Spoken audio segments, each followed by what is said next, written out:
Bienvenue à tous. Aujourd'hui, on s'attaque à du lourd dans l'Apocalypse. Les chapitres 7, 14 et 15. Oui, bonjour. Des passages fascinants et, il faut le dire, souvent un peu énigmatiques. Exactement. On va parler des fameux 144 000 et de la grande foule des martyrs. C'est ça. On a ici des documents qui proposent une lecture, disons, spécifique. L'idée, c'est de décortiquer un peu tout ça. Oui, voir qui sont ces groupes, leur signification, d'après cette perspective particulière qui analyse Apocalypse 3 à 22. Et ça soulève beaucoup de questions, ces chiffres, ces groupes. Ah oui, énormément. C'est au cœur de beaucoup d'interprétations sur la fin des temps. On va regarder de près ce que dit notre source sur ces premiers fruits rachetés. Parfait. Alors, première question qui saute aux yeux dans ces notes. Chapitre 7, on a 144 000 scellés issus des tribus d'Israël. Oui, Chapitre 14, on retrouve 144 000 avec l'agneau sur Sion. La source, elle dit quoi? c'est les mêmes. L'argumentation ici est assez forte. Oui, ce serait bien le même groupe. Ah oui. Qu'est-ce qu'il suggère? Plusieurs choses. D'abord, évidemment, le nombre. 144 000 dans les deux cas, c'est quand même frappant. Certes. Ensuite, leur position. Ils sont toujours proches de l'agneau, que ce soit implicite au chapitre 7 ou explicite au chapitre 14, sur la montagne de Sion. D'accord, la proximité avec l'agneau. Et puis, il y a cette idée de victoire sur la bête. C'est très clair en Apocalypse 15 pour les martyrs sur la mer de Verre, on y viendra. Ok. Mais c'est aussi suggéré pour les 144 000 du chapitre 14, par tout le contexte de leur pureté, de leur rachat face au mal. Donc le nombre, la proximité, la victoire. Et ce n'est pas tout, le fait qu'ils soient scellés sur le front, c'est un autre point commun majeur. Ce fameux sceau, Apocalypse 7. Oui, et Apocalypse 14.1 précise même ce que c'est, le nom de l'agneau et le nom de son père. D'accord. Et la source, elle en dit quoi de ce sceau? Une simple marque? Non, justement, l'analyse va plus loin. Elle fait des liens intéressants avec d'autres textes, par exemple Ézéchiel 9.4. Ézéchiel? Oui, où une marque est mise sur le front de ceux qui soupirent et gémissent à cause des abominations commises. Ça suggère que le sceau ici pourrait marquer une sensibilité spirituelle, une douleur face au péché ambiant. Hmm. Une sorte de signe de compassion divine alors. Peut-être, oui. Et la source cite aussi des passages comme 2 Corinthiens 1, 22 ou Éphésiens 1, 13. Qui parle du Saint-Esprit comme sceau. Exactement, le Saint-Esprit donné comme ars, comme garantie de l'héritage. Donc, le sceau, selon cette lecture, c'est bien plus qu'un signe extérieur. C'est une marque d'appartenance profonde à Dieu et surtout une protection divine. Protection, appartenance, bon. Mais alors la question clé, pour qui sont-ils? Parce que la liste des 12 tribus d'Israël en Apocalypse 7, c'est très précis, non? On pense forcément à l'Israël historique.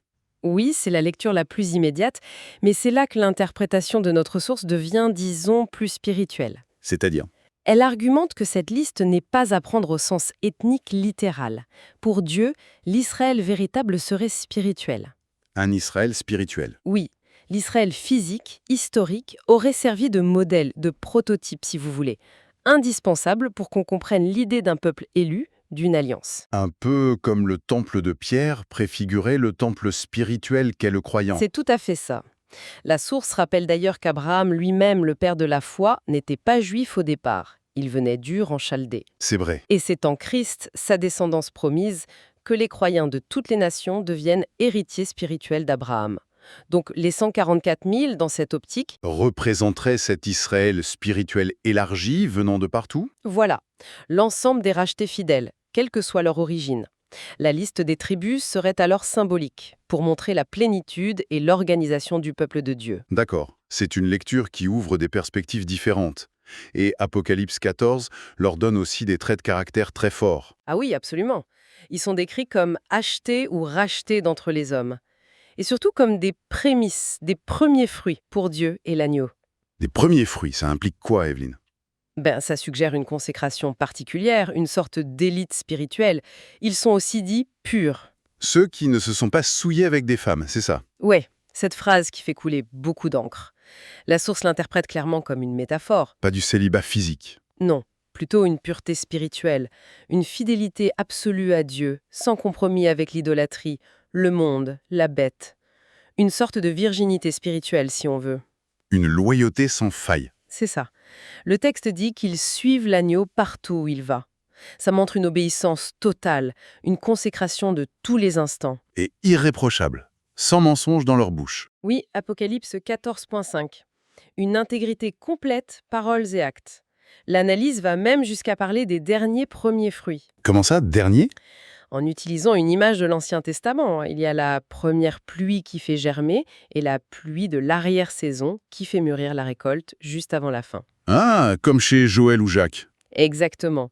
Ces 144 000 auraient reçu cette pluie tardive, une onction spéciale de l'esprit pour les préparer à leur mission finale. Et quelle est cette mission, justement? Leur rôle spécifique dans les événements de la fin, d'après cette lecture? Alors là, la source fait un rapprochement assez audacieux, je trouve. Lequel?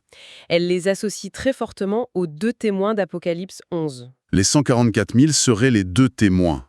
Collectivement, oui, c'est l'idée. Leur mission principale, prophétiser, proclamer l'évangile éternel, qui est d'ailleurs annoncé juste après eux, en Apocalypse 14, 6.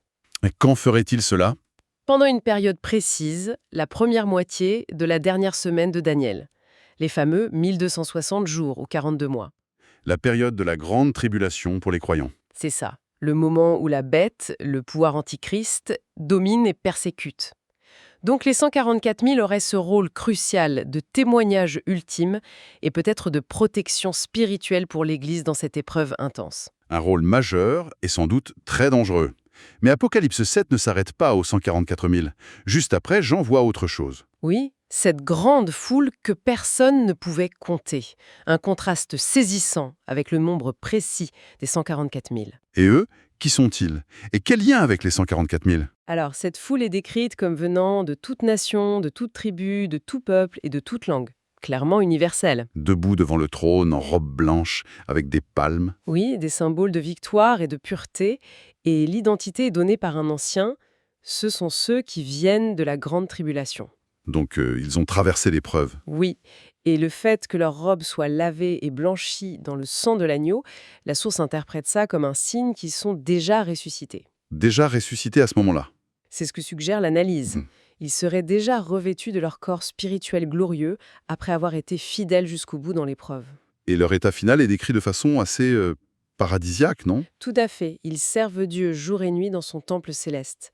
Dieu les abrite, plus de faim, plus de soif, plus de souffrance. Le soleil ne les frappera plus. Voilà. L'agneau est leur berger, il les conduit aux sources de la vie, et Dieu essuie toutes leurs larmes. C'est l'image de la consolation et de la communion parfaite. C'est puissant. Mais la source précise quelque chose sur le timing, je crois. Hein. Oui, c'est important. Jean voit cette scène au moment du 6e sceau.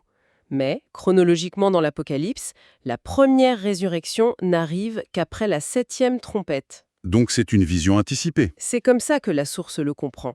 Une prolepse, une vision qui montre par avance l'issue glorieuse de ceux qui traverseront la tribulation. D'accord, je vois. Et un peu plus loin, Apocalypse 15, on a un autre groupe de vainqueurs sur la mer de verre. C'est lié. Très lié, selon cette lecture. Apocalypse 15, versets 2 à 4, nous montre ces personnages debout sur cette mer de verre mêlée de feu. Image étrange. Pureté et jugement. Probablement oui. Ils tiennent des harpes, ils chantent le cantique de Moïse, le chant de la délivrance d'Égypte, et le cantique de l'agneau, le chant de la rédemption. Et qui sont-ils? Le texte est très clair. Ceux qui avaient remporté la victoire sur la bête, sur son image, sur sa marque et sur le nombre de son nom. Les vainqueurs ultimes du conflit final. Donc pour la source, la foule d'Apocalypse 7 et ses vainqueurs d'Apocalypse 15. C'est fondamentalement le même groupe. L'ensemble des martyrs fidèles qui ont tenu bon durant la grande tribulation finale, la persécution par la bête de la fin des temps. Ceux qui n'ont pas cédé. Et les 144 000 dans tout ça? Ils sont où? Eh bien, ils sont considérés comme une partie de cet ensemble victorieux. Une partie spécifique. Les derniers premiers fruits avec le rôle prophétique. C'est ça. Et l'analyse insiste beaucoup là-dessus, la victoire et la récompense ne sont pas limitées aux seuls 144 000, ni même uniquement aux martyrs de la toute fin. Ah, ouais. Ça concerne qui d'autre?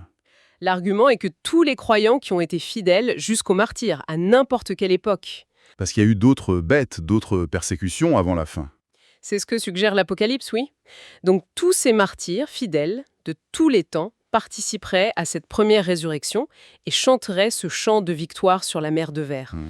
Même si Apocalypse 15 se concentre sur les héros de la bataille finale, le principe s'appliquerait à tous les martyrs. D'accord, ça donne une vision plus large de la grande foule.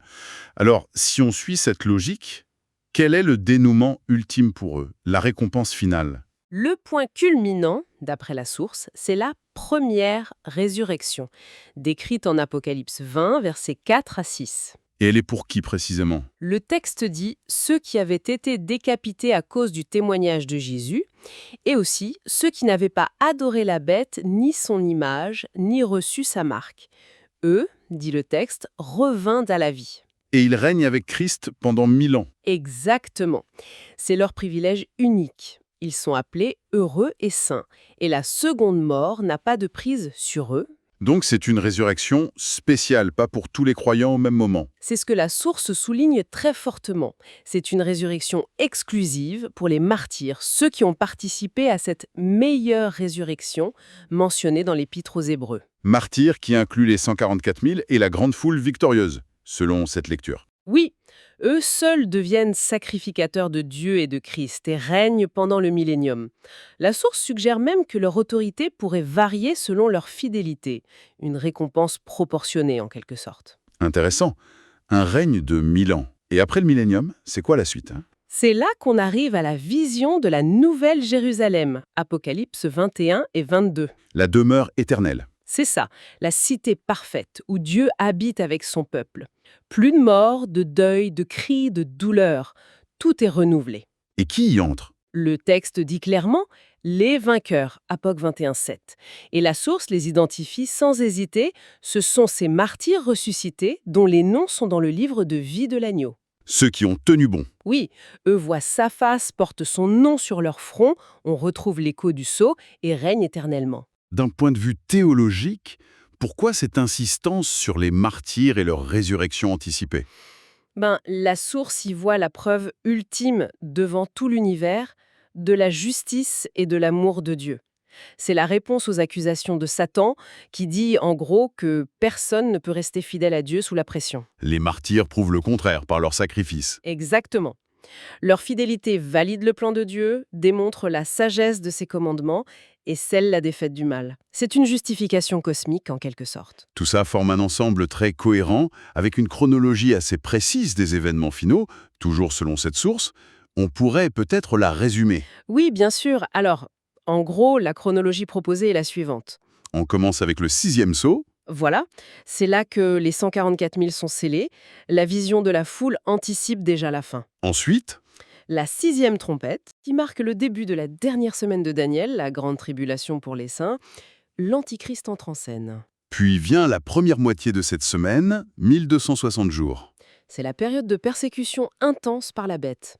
Et c'est là que les 144 000, les deux témoins, prophétisent. Et à la fin de cette période, Vers 1335 jours, coïncidant avec la 7e trompette, c'est le moment clé. La première résurrection. Les martyrs fidèles sont enlevés dans les airs. C'est la moisson des prémices. et après leur enlèvement, Commence la seconde moitié de la semaine. Là, ce sont les 7 coupes de la colère de Dieu qui sont déversées. Une tribulation pour les impies, cette fois. C'est la vendange du jugement. et les saints enlevés sont épargnés. Seule idée, oui. Ils sont mis à l'abri avant ces fléaux finaux. Une dernière précision, si vous carnetez, on voit les 144 000 sur le mont Sion, Apoc 14, et les vainqueurs sur la mer de verre, Apoc 15. Des lieux différents. Bonne question.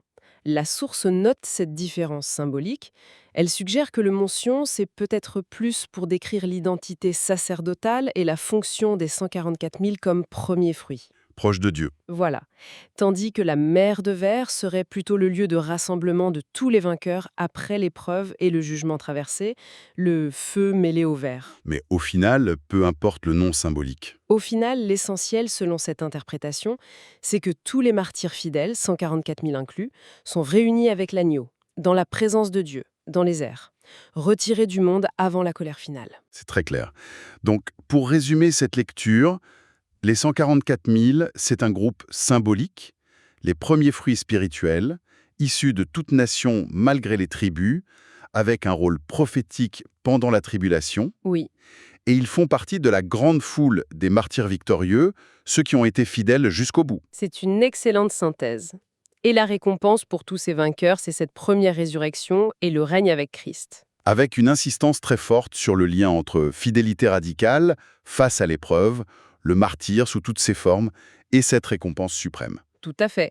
C'est vraiment le cœur du message que cette source tire de ces chapitres. Bien voilà une exploration vraiment fouillée, basée sur la perspective de ce document. Oui, et ça laisse peut-être avec une dernière pensée, une question qui nous est renvoyée. Laquelle? Si cette fidélité extrême, jusqu'à la mort s'il le faut, est la clé de cette récompense et de la victoire finale, comment cet appel à vaincre comme eux résonne pour nous aujourd'hui? Dans nos vies, nos contextes, Exactement. Qu'est-ce que ça veut dire concrètement de porter sa croix, de ne pas aimer sa vie jusqu'à craindre la mort, de garder la foi de Jésus au quotidien quand on a cette espérance-là en vue? c'est une question exigeante. Exigeante, oui, mais pleine d'espérance aussi.